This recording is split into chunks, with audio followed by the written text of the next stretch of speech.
ونؤمن به ونتوكل عليه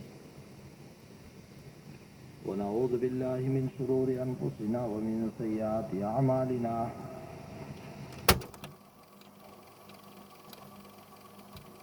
كنتم خير أمة أخرجت للناس تأمرون بالمعروف وتنهون عن المنكر وتؤمنون بالله وقال الله تبارك وتعالى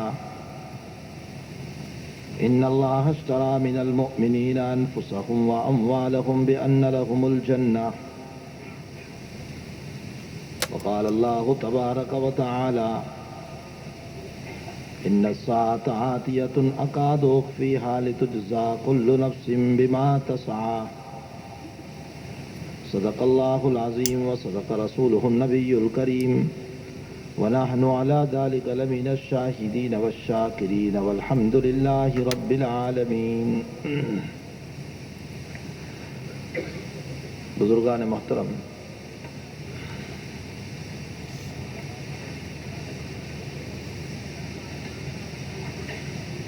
میں نے جمعہ میں یہ بات عرض کی تھی کہ اللہ جل شانہ نے اس امت کو ایک مقام دیا ہے اور تمام امتوں میں یہ امت افضل ترین امت ہے. کل سے میں نے اسی بات کو شروع کیا ہے کہ احکم الحاکمین نے ساری کائنات میں جتنی امتوں کو بھیجا ان تمام امتوں میں لاڈلی پیاری افضل اعلیٰ سب سے بہتر اللہ نے اسی امت کو بنایا.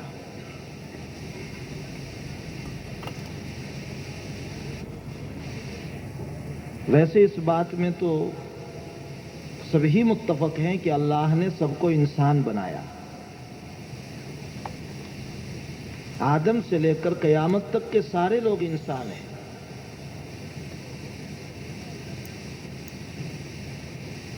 اور یہ احکم الحاکمین کا ایک احسان ہوا کہ مالک نے ہم کو اپنی کائنات کی تمام مخلوقوں میں انسان کے وجود سے مالا مال فرمایا.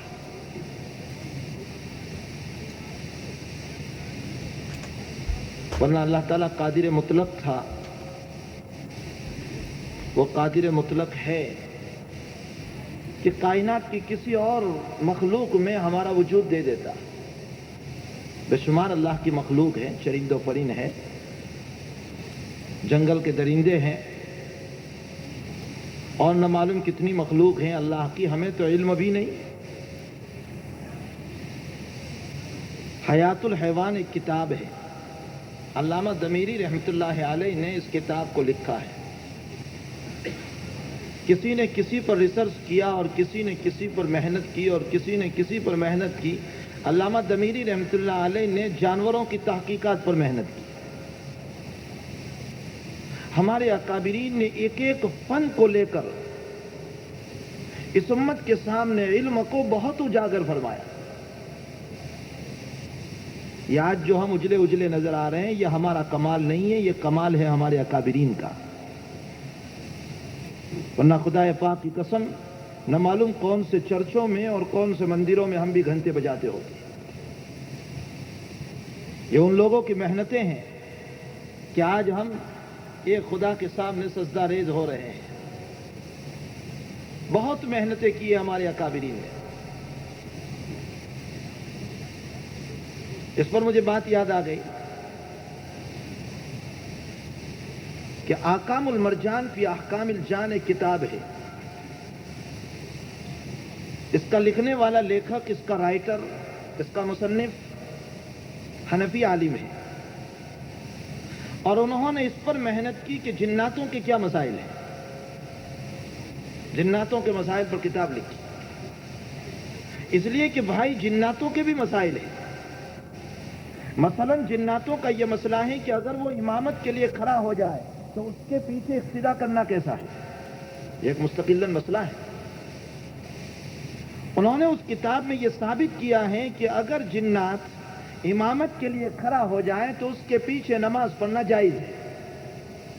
اور دلیل پیش کی ما خلقت الجن والانس الا لیعبدون، اللہ نے انسان اور جنات دونوں کو مکلف بنایا ہے.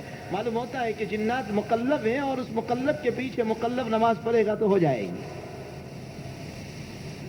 اور اللہ کے حبیب پاک صلی اللہ علیہ وسلم جیسے ہماری طرف مبعوث ہوئے ہیں, جناتوں کی طرف بھی تو مبعوث ہوئے. علماء نے لکھا ہے کہ قریباً 22 مرتبہ نبی کریم صلی اللہ علیہ وسلم کا جناتوں میں تبلیغ کرنے کے لیے جانا ثابت ہے. عبداللہ ابن مسعود رضی اللہ تعالیٰ عنہ فرماتے ہیں کہ ایک رات ہم نکلے اللہ کے حبیب کے ساتھ, بہت دور جانے کے بعد ایک دائرہ کھینچ کر مجھے بٹھا دیا اور فرمایا اس سے باہر نہ نکلنا. اللہ کے حبیب بہت دور تشریف لے گئے, میں دیکھتا رہا یہاں تک کہ آنکھوں سے اوجل ہو گئے. پھر نظر کچھ بھی نہیں آ رہا تھا لیکن باتوں کی آواز آ رہی تھی. آقا صلی اللہ علیہ وسلم فجر سے پہلے پہلے تشریف لائے. فرمایا عبداللہ ابن مسعود پانی ہے وضو کرنے کے لیے؟ کب پانی تو نہیں ہے, یہ میٹھا پانی ہے پینے کے لیے. کہا لاؤ اسی سے وضو کر لیں. اسی سے وضو فرمائے. فرمایا یا رسول اللہ میرے ماں باپ آپ پر قربان, نظر کوئی نہیں آ رہا تھا اور آواز آ رہی تھی باتیں کرنے کی. فرمایا کہ میں جناتوں میں تبلیغ کر رہا تھا اور ان کو دین کی باتیں بتا رہا تھا. اور قرآن کریم کی ایک پہیلی بتاؤں, گجراتی میں کہتے ہو کھانا, انگلش میں معلوم نہیں آپ کیا کہتے ہوں گے اس کو. قرآن کریم کی وہ کون سی آیتیں جو بندے سے اللہ نے لی اور اللہ سے بندے نے لی. بندے سے اللہ نے لی اور اللہ نے اس کو وحی بنا کر دنیا میں اتارا, اور اللہ سے بندے نے لی. اصل میں جس وقت جناتوں کا آسمانوں کی طرف جانا بند ہوا تو یہ جنات تحقیق کرنے کے لیے نکلے کہ وہ کون سا واقعہ پیش آیا کہ جس کی بنیاد پر اوپر جانا بند ہو گیا. تلاش کرتے کرتے مقام نصیبین جگہ ہیں عراق میں, وہاں کے جنات تحقیق کرتے ہوئے پہنچے حجاز کی طرف. اللہ کے حبیب پاک صلی اللہ علیہ وسلم مکی زندگی میں مینا میں فجر کی نماز پڑھ رہے تھے. ان لوگوں نے قرآن سنا نبی کریم صلی اللہ علیہ وسلم کا, وہ اسی وقت ایمان لے آئے. آپ کے ہاتھ پر تو نہیں, آپ کو تو پتہ بھی نہیں, لیکن انہوں نے یہ اقرار کر لیا کہ یہی وہ قرآن ہے جس کی بنیاد پر ہمارا اوپر جانا بند ہوا, ہم اس پر ایمان رکھتے ہیں. اللہ نے ان کے کلام کو, جناتوں نے جو کچھ باتیں کی, اللہ نے ان کے کلام کو لیا اور پھر قرآن میں وحی بنا کر نبی کریم صلی اللہ علیہ وسلم پر اتارا.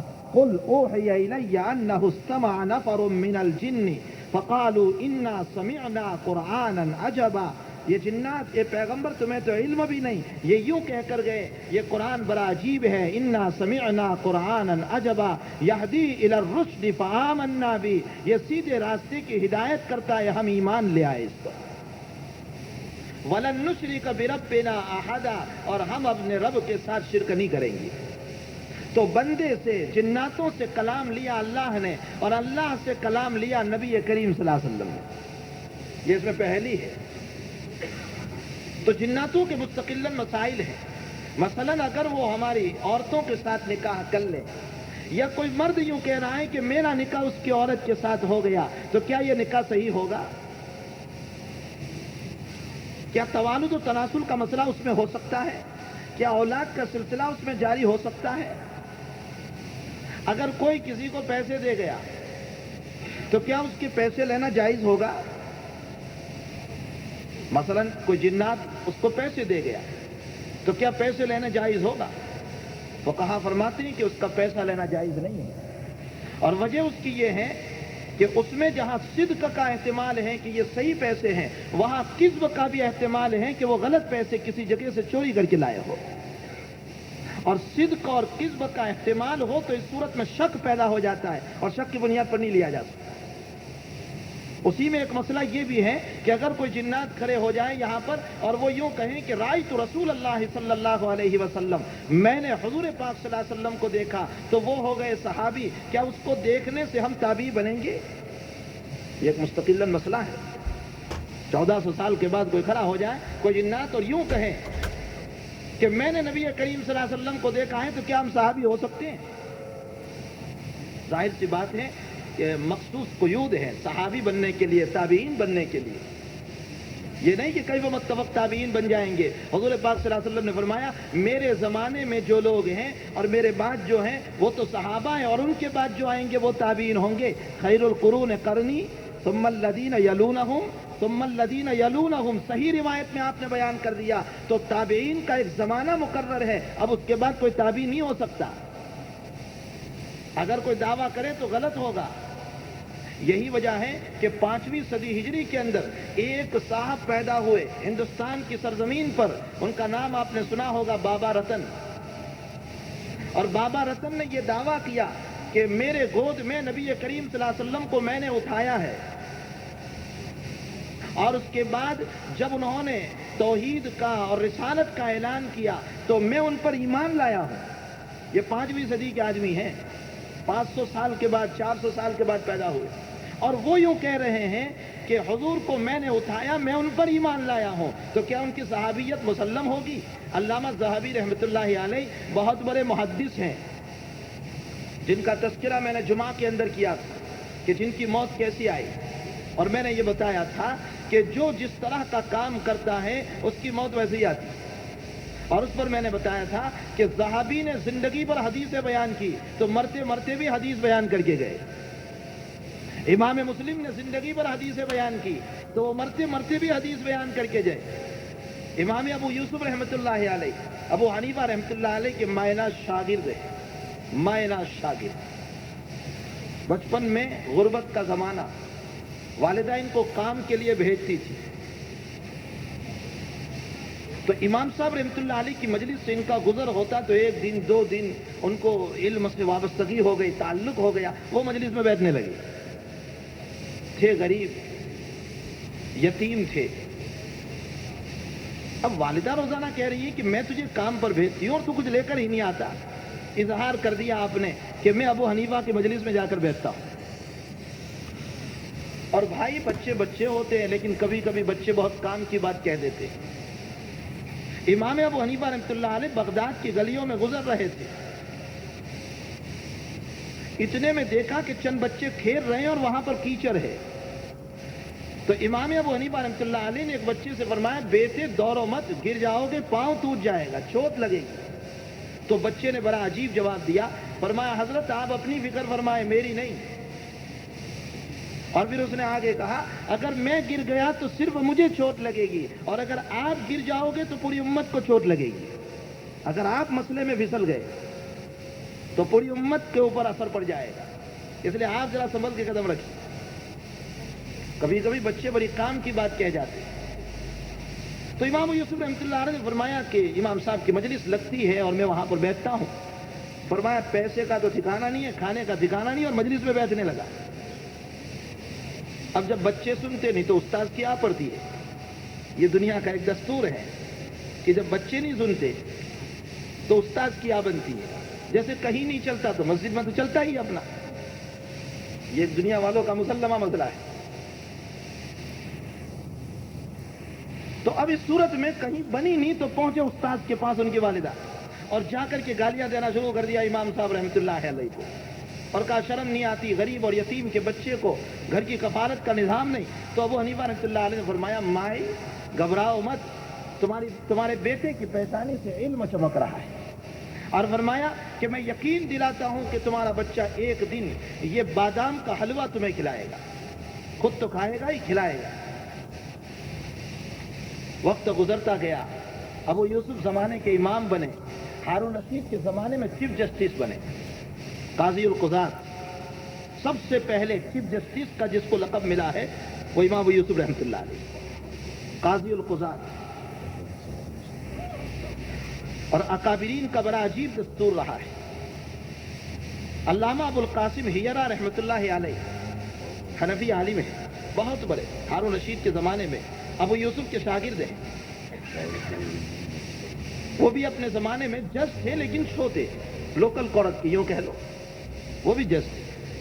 کسی نے یہ اطلاع دے دی کہ ابو القاسم حیرہ جو ہیں وہ مال کو غلط استعمال کر رہے ہیں. ہارون رشید نے بلائے ان کو، مجمع میں بلائے، سارے لوگ بیٹھے ہوئے.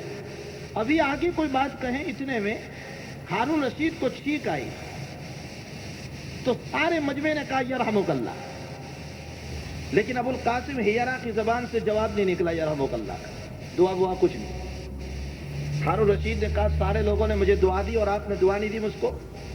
کہا حدیث میں یوں آیا ہے کہ جب شیخ کھانے والا خود الحمدللہ بولے تو اس کو دعا دی جائے گی. آپ نے الحمدللہ نہیں بولا اس لیے جواب نہیں دیا جائے گا. ہمارے اکابرین کی صداقت دیکھی, ان کی زبان دیکھی. وہ ایسے نہیں تھی کہ کوئی بات کسی کی بات میں آ کر کہہ دے. حالانکہ اس وقت ان کے لیے بچنے کا راستہ تھا کہ چلو میں یہاں سے بچ جاؤں, اس لیے بغیر ویسے بھی جواب دے دیتے ان کو, بلکہ 2-4 دعائیں اوپر سے اور زیادہ دے دیتے. لیکن ایسا نہیں کیا. فرمایا آپ نے الحمدللہ نہیں کہا, آپ کو جواب نہیں ملے گا یرحمک اللہ. ہارون رشید نے کہا جو دعا دینے میں بخیل ہو وہ حکومت کا مال کیسے غلط استعمال کر سکتا ہے. اس پر رہائی ہو گئی حضرت. تو امام ابو یوسف رحمۃ اللہ علیہ بڑی عمر ہوئی, ہارون رشید نے چیف جسٹس بنائے. ایک دن ہارون رشید نے شاندار حضرت کی دعوت کی اور بہترین قسم کا بادام کا حلوہ ہے, اور ابو یوسف کی آنکھوں سے آنسو جاری. فرمایا حضرت کوئی بات پیش آ گئی, رونا کیوں؟ فرمایا بات تو کیا پیش آتی, میرے استاد نے مجھ کو بچپن میں کہا تھا کہ ایک وقت آئے گا کہ بادام کا حلوہ کھائے گا, کھلائے گا. کہا آج کاش میری والدہ ہوتی تو میرے استاد کی دعاؤں کو دیکھ لیتی. کاش میری والدہ ہوتی میرے استاد کی دعاؤں کو دیکھ لیتی. تو بہرحال علامہ ذہبی رحمۃ اللہ علیہ نے بابا رتن کے رد میں ایک کتاب لکھی.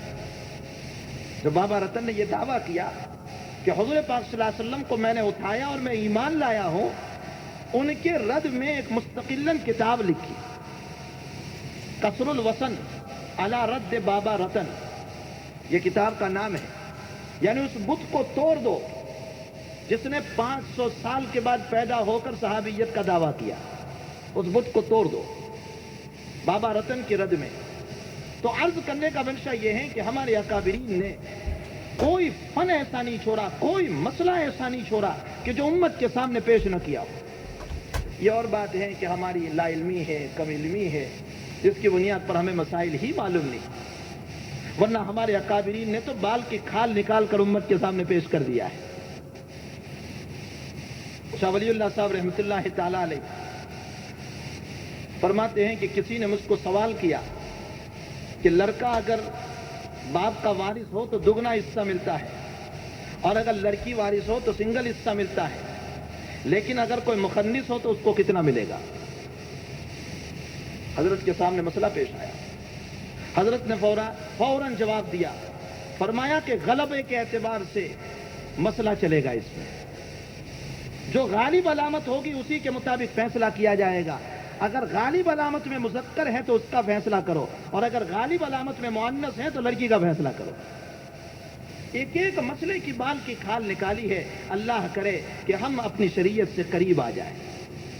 اگر شریعت سے قریب آئیں گے تو واقعتاً ہماری زندگی نبی کریم صلی اللہ علیہ وسلم کی لائف, آپ کی ہسٹری, آپ کی زندگی اور آپ کے جیون چیتر کے مطابق ہو جائے گی.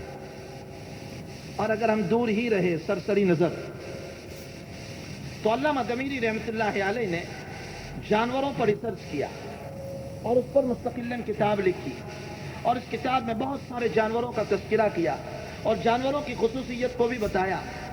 کتے کے باب میں آپ لکھتے ہیں کہ کتے میں 10 صفتیں ہیں وہ انسان کو اختیار کرنی چاہیے. حیات الحیوان میں لکھتے ہیں کتے میں 10 صفتیں ہیں وہ انسان کو اختیار کرنی چاہیے. اس میں لکھا ہے کہ کتے کی ایک صفت یہ ہے کہ ایک مالک کے دربار پر روٹی کھاتا ہے, اس کے در کو کبھی نہیں چھوڑتا, چاہے مصیبت آ جائیں یا حالات آ جائیں. فرمایا یہ اللہ کا بندہ ذرا سی مصیبت آنے پر مسجد کو چھوڑ دیا کرتا ہے. کتے سے سبق لینا چاہیے. کتے کی شان یہ ہے کہ اگر مالک نے بھگایا اور پھر بلایا تو فوراً آ جاتا ہے. وہ یہ نہیں سوچتا کہ اس نے مجھے مارا تھا میں اس کے دربار پر کیوں جاؤں. فرمایا یہ بندہ ذرا سے حالات پیش آتے ہیں تو اپنے خدا کو برا بھلا کہنے لگ جاتا ہے. مستقل اس پر کتاب لکھی. اس میں فرماتے ہیں کہ میں ایک مرتبہ میرے ساتھی کے ساتھ چلا جنگل میں. جب جنگل میں گیا تو ایک جانور چھوٹا سا, بلی سے کچھ بڑا اور کتے سے کچھ چھوٹا, وہ آ رہا تھا آنکھیں بند کر کے. میں اور میرے ساتھی ہم دونوں درخت کے اوپر تھے, چھپے چھپے سارے حالات دیکھ رہے تھے. اتنے میں جب وہ جانور آیا تو اس کو دیکھ کر سارے جانور بھاگنے لگے, حتیٰ کہ شیر بھی بھاگنے لگا. تو میرے ساتھی مجھ سے یوں کہنے لگے کہ اتنا چھوٹا جانور, وہ بھی کتے سے چھوٹا ہے, اور اتنا بڑا شیر ببر بھی اس سے بھاگ رہا ہے. سمجھ میں نہیں آتا کہ اس میں تاثیر کیا ہے. وہ جانور جب قریب آیا تو میرا ساتھی نیچے اترا اور اتر کر کے اس کو ایک تیر مارا، کہا وہ تیر لگا نہیں، واپس آ گیا۔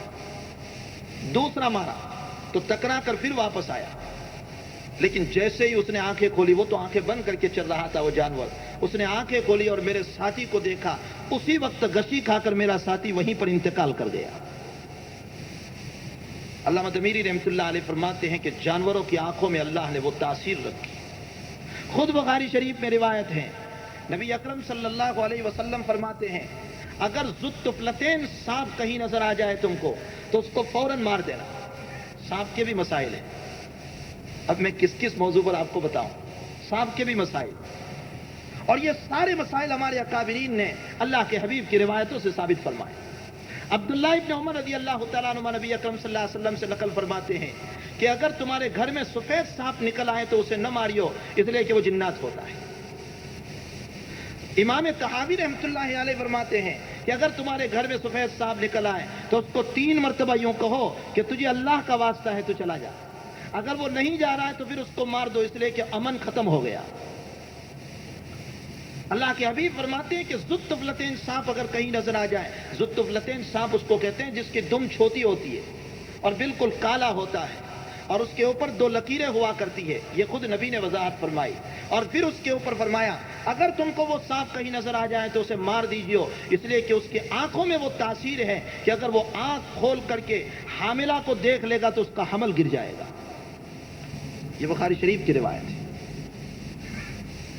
اور اگر کسی کو اس نے کاٹ لیا تو اسی وقت وہ مر جائے گا، اور اگر کسی آنکھوں میں اس نے زہر اڑا دیا تو اسی وقت وہ نابینا ہو جائے گا۔ تو اللہ تعالیٰ نے جانوروں کے اندر بھی ایسی ایسی تاثیریں رکھی۔ بھائی اللہ قادر تھا ہم کو کہ اس میں سے کسی مخلوق میں پیدا کر دیتا۔ کیا اپلیکیشن دیا تھا ہم نے اللہ کو کہ محمد بھائی کے گھر میں مجھے پیدا کرنا اور قاسم بھائی کے گھر میں مجھے پیدا کرنا؟ ہم نے اللہ کو کوئی اپلیکیشن دیا تھا، کوئی درخواست دی تھی؟ اللہ نے بغیر درخواست کے، بغیر اپلیکیشن کے، کسی جانور میں پیدا کرنے کے بغیر، کسی مچھلی میں پیدا کرنے کے بغیر، کسی سانپ اور بچھو میں پیدا کرنے کے بغیر میرے مالک نے ہم کو چہچہاتا چہرہ دے کر انسان میں وجود دیا، اور اتنا اشرف بنایا، اتنا افضل بنایا، اتنا اعلیٰ بنایا، اتنا اعلیٰ بنایا کہ محی الدین ابن عربی رحمۃ اللہ علیہ فرماتے ہیں سارے جانور کو فرمایا کہ تم گردن جھکا کر کھاؤ، انسان کو کہا تو لقمہ اٹھا کر کھا، اس لیے کہ تیری پیشانی صرف میرے سامنے جھک سکتی ہے۔ لطیف اشارہ فرمایا اس میں۔ علامہ سری سقطی رحمۃ اللہ علیہ بہت بڑے بزرگ گزرے آج سے 700 سال پہلے، وہ فرماتے ہیں کہ اللہ کے بندے تیرے وجود پر تو غور تو کر، جب تو دنیا میں آیا تو تیرے ناپ پر ایک نلکی تھی، بچہ پیدا ہوتا ہے تو ناپ پر نلکی ہوتی ہے، وہ آہستہ آہستہ سوکھ جاتی ہے، ختم ہو جاتی ہے۔ فرمایا جب تو پیدا ہوا تو تیرے ناپ پر نلکی تھی، تو جانتا بھی ہے یہ نلکی کیسی تھی؟ اللہ تعالیٰ ماں کے پیٹ میں تجھ کو رزق پہنچا رہا تھا، لیکن وہ رزق کیسا پہنچایا؟ ماں نے رزق، ماں کا رزق، وہ خون جو تھا نا، اس کو وہ خون تیرا رزق تھا، لیکن کہاں سے پہنچایا؟ زبان سے نہیں، منہ سے نہیں، اللہ نے اس نلکی سے پہنچایا پیٹ میں۔ علامہ سری سقطی رحمۃ اللہ علیہ فرماتے ہیں کہ خداوند قدوس قادر تھا کہ ماں کے پیٹ میں تیرے منہ سے اس خون کو پہنچاتا، تیرے رزق کو پہنچاتا، لیکن اللہ نے وہاں سے نہیں پہنچایا، اس ناف کی نلکی سے پہنچایا۔ کبھی تو نے غور بھی کیا کہ اللہ قادر تھا، اس کے باوجود ایسا کیوں کیا؟ اشارہ فرمایا میرے مالک نے تیری زبان صاف ہے، پاک ہے، اس منہ کو طہارت کے ساتھ ہم پیدا کر رہے ہیں، اس لیے گندے خون کو تیری زبان پر ہم جانے نہیں دیں گے، ہم یہیں سے اس خون کو پہنچائیں گے۔ علامہ سری سقطی فرماتے ہیں جب اللہ نے تیری زبان اور منہ کو ناپاک خون سے پاک رکھا ہے تو تو دنیا میں آ کر حرام کے لقموں سے اپنی زبان کو کیوں گندی کر رہا ہے؟ مولانا یعقوب صاحب نانوتوی رحمۃ اللہ علیہ دارالعلوم دیوبند کے سب سے پہلے شیخ الحدیث، لیکن مجذوب تھے کچھ۔ حضرت تھانوی رحمۃ اللہ علیہ کے استاد ہیں۔ حضرت تھانوی رحمۃ اللہ علیہ نے پہلی بخاری شریف پڑھی مولانا یعقوب صاحب رحمۃ اللہ علیہ سے، اور 5 طالب علم تھے، اور جب سند دینے کی باری آئی، پہلی جماعت تھی مدرسے میں، سند دینے کی جب باری آئی اور مشورہ ہوا دفتر میں کہ اب ان کو سند دی جائے گی، تو ان طلباء کو پتہ چلا کہ ہم کو سند ملے گی، تو حضرت تھانوی رحمۃ اللہ علیہ گئے اور فرمایا حضرت آتا جاتا کچھ نہیں، سند کیسی دو گے؟ اور یہاں تو یہ ہے کہ 8 سال کے بجائے 6 سال میں مل جائے تو اچھا، اب تو طلبا کا حال یہ ہے کہ کورس شارٹ ہو جو ہے لانگ یہ کورس ہے نہیں یہ وہ مشکل پڑے 6 برس میں پورو થઈ જવું જોઈએ. اور وہاں حال یہ ہے کہ یہ کہہ رہے ہیں اپنے استاذ کو کہ حضرت کچھ آتا نہیں. تو حضرت مولانا یعقوب صاحب رحمۃ اللہ علیہ نے جوش میں آ کر ایک تھپڑ ماری حضرت تھانوی رحمۃ اللہ علیہ اور فرمایا جا جا اشرف علی اللہ تجھ سے بہت کام لے گا. حضرت بار بار فرماتے تھے میرے استاذ کی دعا لگ گئی مجھ کو, میرے استاذ کی دعا لگ گئی. مولانا یعقوب صاحب رحمۃ اللہ علیہ فرماتے ہیں کہ کسی نے میرے گھر پر پیرے بھیج دیے. اب ہر وقت تو حضرت تحقیق کے ساتھ کھاتے تھے, کسی نے بھیج دیے, تحقیق نہیں کر سکے, رات میں گھر میں آئے, پیش کیے گھر والوں نے, آپ نے تناول فرما لیا. ایک ہی کھایا تھا, اثر دیکھیے حرام لقمے کا. حضرت فرماتے ہیں 40 دن تک میرے دل میں گناہوں کے وساوس آتے رہے. الفاظات الیومیہ میں لکھا ہوا ہے حضرت تھانوی رحمۃ اللہ علیہ. 40 دن تک وساوس آتے رہے گناہوں کی. یہ ہے نحوست حرام لقموں کی. اللہ ہماری زبانوں کو, ہمارے پیٹوں کو حرام لقموں سے بچائے. خداوند قدوس ان نحوستوں سے بچائے. اللہ کے حبیب تو فرماتے ہیں کہ جس میں شک نہیں, جس میں حرام نہیں, حرام کا شبہ ہو اسے بھی چھوڑ دو. دع ما یریبک الی ما لا یریبک, رواہ البخاری. چھوڑ دو اس چیز کو جس میں تمہیں شک ہو اور استعمال کرو اس چیز کو جس میں تمہیں شک نہیں. اور پھر عجیب ہے, بچہ جب ماں کے پیٹ میں ہوتا ہے نا تو الٹا ہوتا ہے. ماں کے پیٹ میں الٹا ہوتا ہے, سیدھا نہیں ہوتا. پیٹ کی طرف اس کا منہ نہیں ہوتا. عجیب ہے, اللہ تعالیٰ نے اس کو الٹا رکھا. اللہ قادر تھا کہ سیدھا بھی رکھ دیتا, لیکن اشارہ فرمایا میرے مالک نے کہ تیری ماں کھانا کھائے گی اور انتڑیوں کے ذریعے سے وہ معدے میں چیز جائے گی اور اس کی بدبو پیدا ہوگی. میرے بندے, اگر تیرا منہ سیدھا ہوگا تو تجھے تکلیف ہوگی. میں تجھے اتنی تکلیف بھی پہنچانا نہیں چاہتا. میں تجھے اتنی تکلیف بھی تیرے ماں کے پیٹ میں پہنچانا نہیں چاہتا. میں تجھے صاف ستھرا بنا کر کے دنیا میں لا رہا ہوں. ایسا صاف ستھرا بنا کر کے اللہ نے اس کو وجود دیا کہ جب 9 مہینے اس کے پورے ہوتے ہیں اور بحکم خداوندی فرشتے اس کو دنیا میں لاتے ہیں تو آدھا گھنٹہ ابھی تو اس کو ہوا دنیا میں آنے کو, اور اس نے فوری طور پر ماں نے اٹھایا, سینے سے لگایا اور اس نے دودھ پینا شروع کر دیا. اللہ فرماتے ہیں سوال کرتے ہوئے بزبان حال ہم کو سوال فرما رہے ہیں, میرے بندے تم کسی کالج میں نہیں گئے پیدا ہونے کے بعد, کسی مدرسے میں نہیں گئے, کسی مکتب میں نہیں گئے, ابھی تو دنیا میں آنے کو آدھا گھنٹہ ہوا. یہ تمہیں دودھ پینے کا طریقہ کس نے سکھا دیا؟ یہ توحید ہے. اللہ کی وحدانیت سمجھ میں آتی, اللہ کی رحمتیں سمجھ میں آ رہی, اللہ کی نعمتیں سمجھ میں آ رہی.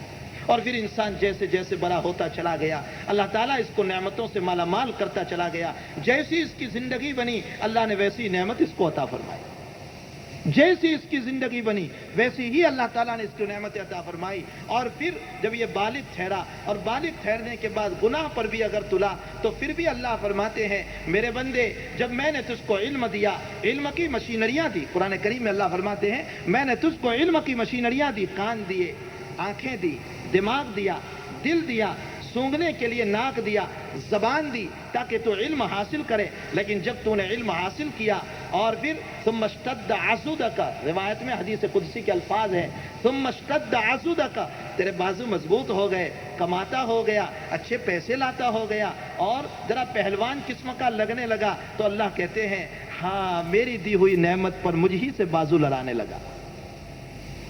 حدیث قدسی میں فرماتے ہیں مجھ ہی سے بازو لگانے لگا. کیا کہتا ہے؟ ہماری پیشانی نو کمائی لو شاپو, یہ تو میری پیشانی کا کمایا. ملزم نماز میں ہوں ملتے ہوئے کہہ رہے ہیں نماز میں کیا مل رہا ہے, میرا جاب جا رہا ہے, میری فلاں چیز ہے.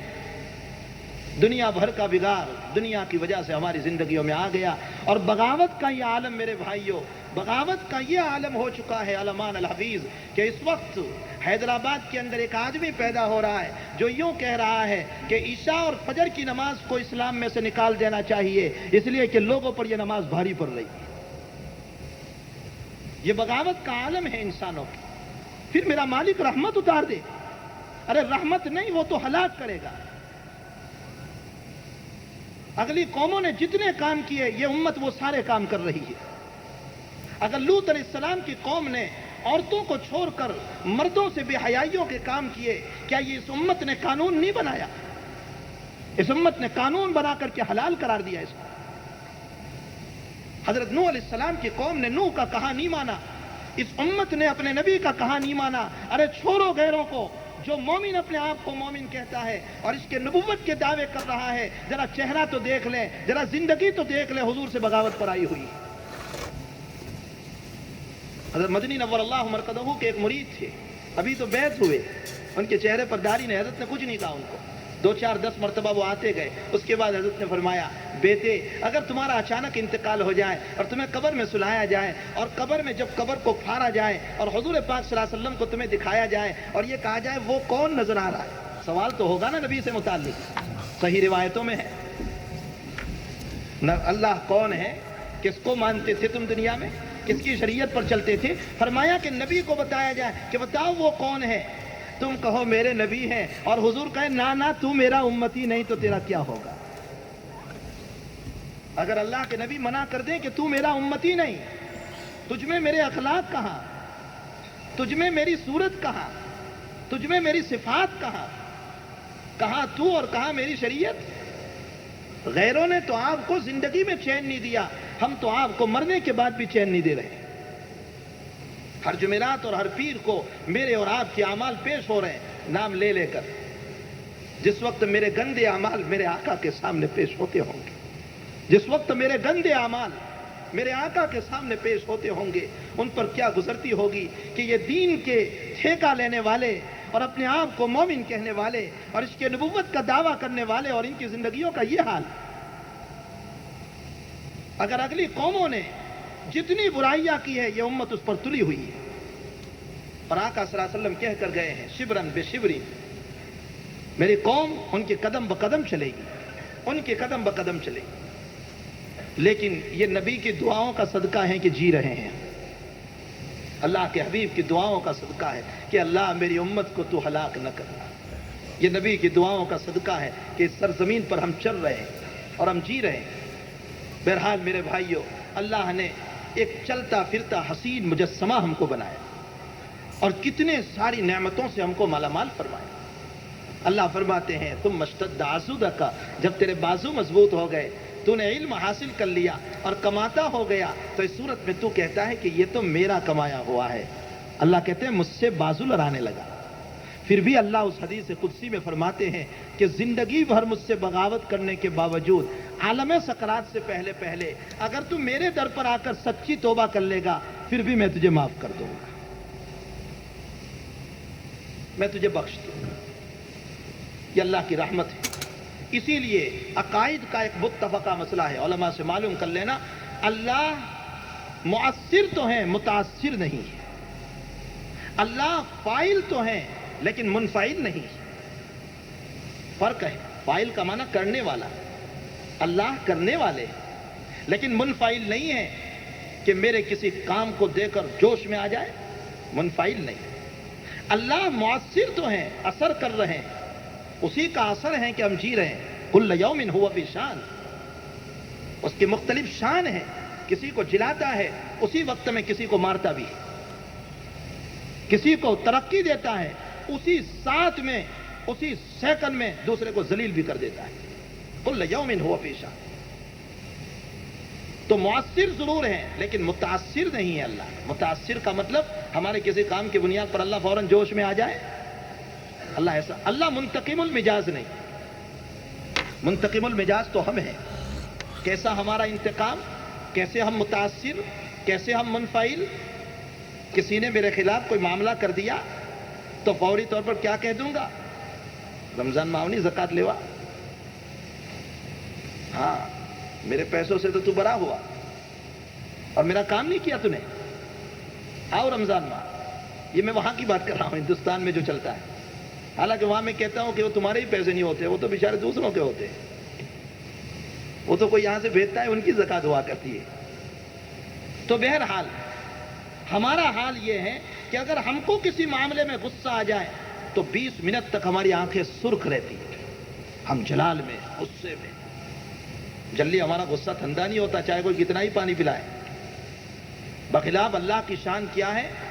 اللہ کی شان یہ ہے کہ کسی نے برا عمل کیا، اگر اللہ تعالیٰ کو غصہ بھی آیا، یہ نہیں کہ اب توبہ کرے تو 20 منٹ کے بعد اللہ کا غصہ ٹھنڈا ہوگا، اسی سیکنڈ میں مالک کا غصہ ختم ہو جاتا ہے، اسی سیکنڈ۔ اللہ کی ذات بڑی نرالی ہے۔ اس مالک نے مجھ کو اور آپ کو ایک چہچہاتا چہرہ دے کر اس دنیا کے اندر بھیجا، اور ایسا چہرہ دیا مجھ کو اور آپ کو، ایسا چہرہ دیا کہ اس چہرے کی اللہ نے قسم کھائی قرآن میں، اور فرمایا لقد خلقنا الانسان فی احسن تقویم والتین والزیتون وطور سینین وہذا البلد الامین۔ مکہ کی اور کعبۃ اللہ کی قسم کھا کر فرمایا میں نے تجھ کو بہت حسین بنایا۔ کعبۃ اللہ کی قسم کھا کر کہہ رہے ہیں میں نے تجھ کو حسین بنایا۔ یہی وجہ ہے کہ حضرت عمر رضی اللہ تعالیٰ عنہ کعبۃ اللہ کا طواف کر رہے ہیں اور کہہ رہے ہیں اے کعبہ تو ایک پتھر ہے، اگر میرے آقا کو میں نے بوسہ دیتے ہوئے نہ دیکھا ہوتا تو میں بھی تجھے بوسہ نہ دیتا۔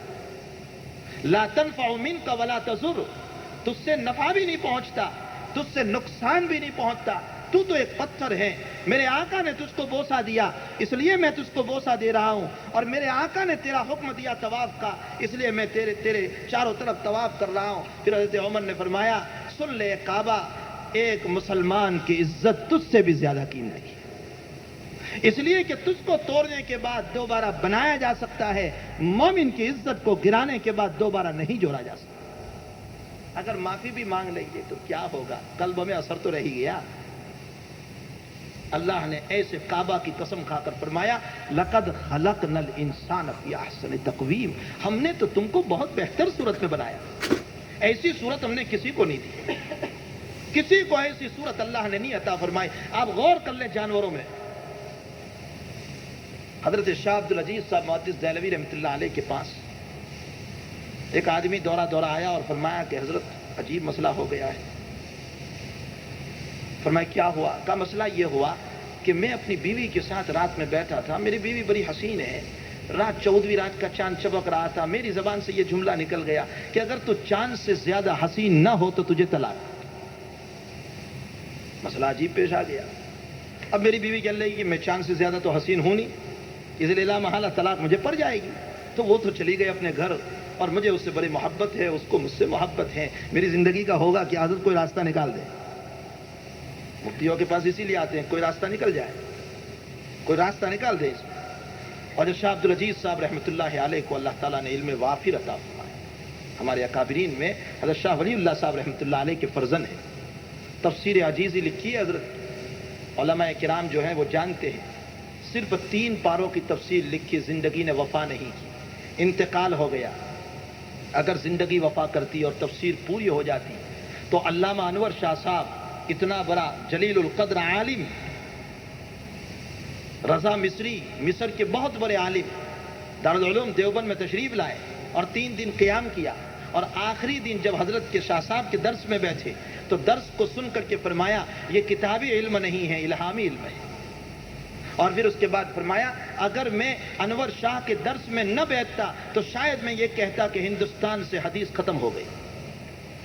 اتنا بڑا عالم شاہ صاحب رحمۃ اللہ علیہ، مشہور و معروف۔ علامہ انور شاہ صاحب رحمۃ اللہ علیہ شاہ عبدالعزیز صاحب کے سلسلے میں یوں فرماتے ہیں کہ حضرت شاہ عبدالعزیز صاحب کی تفسیر زندگی نے وفا نہیں کی، اگر پوری کرتے تو تفسیر کا حق اردو میں ادا ہو جاتا۔ کیسی زبردست تفسیر دی، اللہ نے بہت علم عطا فرمایا۔ میرٹھ سے ایک مسلم ایک غیر مسلم دونوں سفر کرتے ہوئے دہلی جا رہے تھے، قابل سماع واقعہ ہے، دونوں جا رہے تھے دہلی۔ اب اس زمانے میں اس طرح کا قومواد یا اس طرح کی باتیں نہیں تھی، ایک دوسرے کی دشمنی وغیرہ تو تھی نہیں، بیل غارے میں دونوں جا رہے تھے۔ تو مسلم نے چلتے چلاتے غیر مسلم کو دعوت دی کہ بھائی ایمان قبول کر لو، فلاں ہیں فلاں ہیں فلاں ہیں۔ تو غیر مسلم کہنے لگا کہ ٹھیک ہے، تم جس خدا کی مجھے دعوت دے رہے وہ خدا مسلمان ہے یا نہیں؟ بھائی پہلے خدا تو مسلمان ہے یا نہیں وہ بتاؤ، پھر مجھے مسلمان بناؤ۔ تو مسلم نے کہا کہ خدا مسلمان ہے۔ فرمایا دلیل؟ اب وہ عامی انسان تھے، انہوں نے کہا مجھے دلیل ولیل تو معلوم نہیں، اتنا میں جانتا ہوں کہ اللہ مسلمان ہے۔ لیکن فرمایا دہلی جا رہے ہیں، وہاں ایک بہت بڑے مولوی صاحب ہے، مولوی عبدالعزیز، ان سے مسئلہ پوچھیں گے۔ دونوں کے دونوں حضرت کی خدمت پہ پہنچے اور پورا واقعہ مسلمان نے رکھا۔ تو حضرت شاہ عبدالعزیز صاحب رحمۃ اللہ نے فرمایا ہاں میرا خدا مسلمان ہے۔ تو غیر مسلم کہنے لگا کہ دلیل؟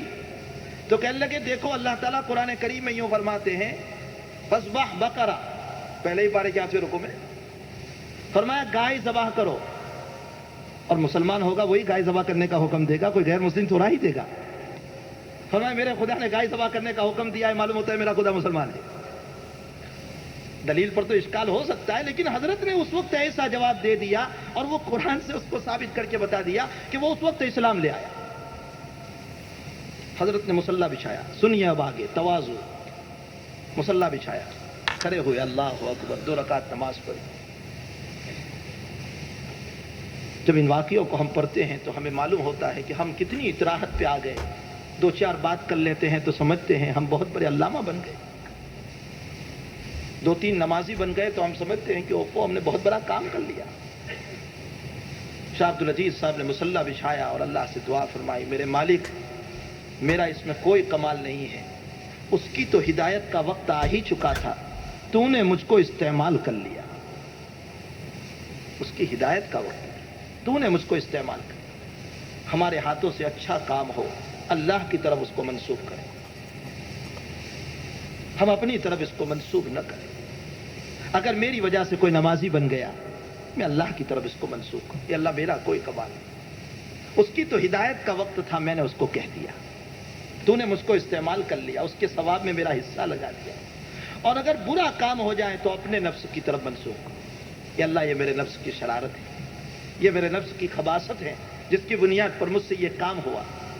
تو شاہ عبدالعزیز صاحب رحمۃ اللہ علیہ کے پاس وہ صاحب آئے اور آنے کے بعد کہنے لگے حضرت بہت پریشان ہوں، یہ مسئلہ پیش آ گیا، بیوی کو میں نے کہہ دیا کہ تو چاند سے زیادہ حسین نہ ہو تو تجھے طلاق، اب وہ تو کہہ رہی ہے میں چاند سے زیادہ حسین نہیں، اس کو طلاق پڑ گئی، حضرت کوئی راستہ نکال دیا۔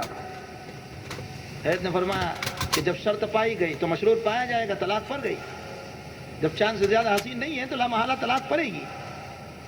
بیہقی الہند قاضی ثناء اللہ پانی پتی رحمۃ اللہ علیہ اسی مجلس میں بیٹھے ہوئے تھے، شاہ عبدالعزیز صاحب کے شاگرد ہیں قاضی ثناء اللہ پانی پتی، اور 15 جلدوں میں قرآن کریم کی تفسیر لکھی ہے، تفسیر مظہری، جو آپ نے فارسی میں لکھی تھی اب وہ عربی میں بھی ہو چکی اور اب وہ اردو میں بھی ہو چکی، اور الحمدللہ بیروت کے علماء نے بھی اسے قبول فرمایا۔ بڑی زبردست تفسیر حضرت نے لکھی ہے۔ قاضی ثناء اللہ پانی پتی فرماتے ہیں حضرت اجازت ہو تو میں بھی کچھ کہوں اس مسئلے میں۔ شاگرد کہہ رہے استاد سے، فرمایا اجازت ہو تو میں بھی کچھ کہوں؟ فرمایا ضرور بتائیں۔ فرمایا حضرت طلاق نہیں پڑے گی۔ فرمایا کیسے نہیں پڑے گی؟ اس نے کہہ دیا چاند سے زیادہ حسین نہ ہو تو طلاق، اور اس کی بیوی چاند سے زیادہ حسین تو ہے نہیں، لامحالہ طلاق پڑ ہی جائے گی۔ تو قاضی صاحب نے فرمایا کہ حضرت قرآن کریم یہ کہہ رہا ہے لَقَدْ خَلَقْنَا الْإِنسَانَ فِي أَحْسَنِ تَقْوِيمٍ، اللہ نے انسان کو ساری کائنات سے حسین بنایا ہے، تو بیوی چاند سے بھی زیادہ حسین ہو گئی، اس لیے اس کو طلاق نہیں پڑے گی۔ عجیب راستہ قاضی ثناء اللہ صاحب رحمۃ اللہ علیہ نے نکال دیا۔ بھائی علماء تو اکابرین ہے، اللہ تعالیٰ نے جو ان کو علم دیا تھا ہم تو ان کے پاؤں کی راکھ کے برابر بھی نہیں تھے۔ عرض کرنے کا منشا یہ ہے کہ اللہ نے ہم کو بہت حسین صورت میں اس کائنات میں وجود بخشا، حتیٰ کہ ایسی حسین صورت کہ خود اللہ بیان کر رہا ہے لقد خلقنا الانسان فی احسن تقویم، ہم نے تم کو بہت پیاری صورت میں پیدا کیا۔ اور پھر انسانی صورت میں لانے کے بعد اللہ کسی امت میں لا سکتا تھا، لیکن اللہ نے کسی امت میں لانے کے بجائے اپنے محبوب نبی کی امت میں ہم کو بنایا، آقا صلی اللہ تعالیٰ علیہ وسلم کی امت میں ہم کو پیدا فرمایا، ہم کو وجود دیا۔ اللہ کا کتنا بڑا احسان۔ اس امت کا مقام کیا ہے؟ کل میں نے چند باتیں عرض کی تھی اور اسی پر میں مزید وضاحت کروں۔ میں نے جمعہ میں بھی آپ کو کہا تھا کہ حضرت موسیٰ علیہ السلام کی شریعت آئی اور ہفتے کا ایک دن انتخاب کرنے کو کہا عبادت کے لیے، ان لوگوں نے سنیچر کا انتخاب کیا، اللہ نے فرمایا منظور ہیں لیکن میرے وہاں یہ دن نہیں۔ عیسائیوں نے اتوار کو متعین کیا، فرمایا منظور ہیں میرے وہاں نہیں۔ اور جب حضور پاک صلی اللہ علیہ وسلم نے جمعہ کے دن کا ذکر فرمایا، فرمایا میرے محبوب میرے وہاں بھی یہی دن تھا۔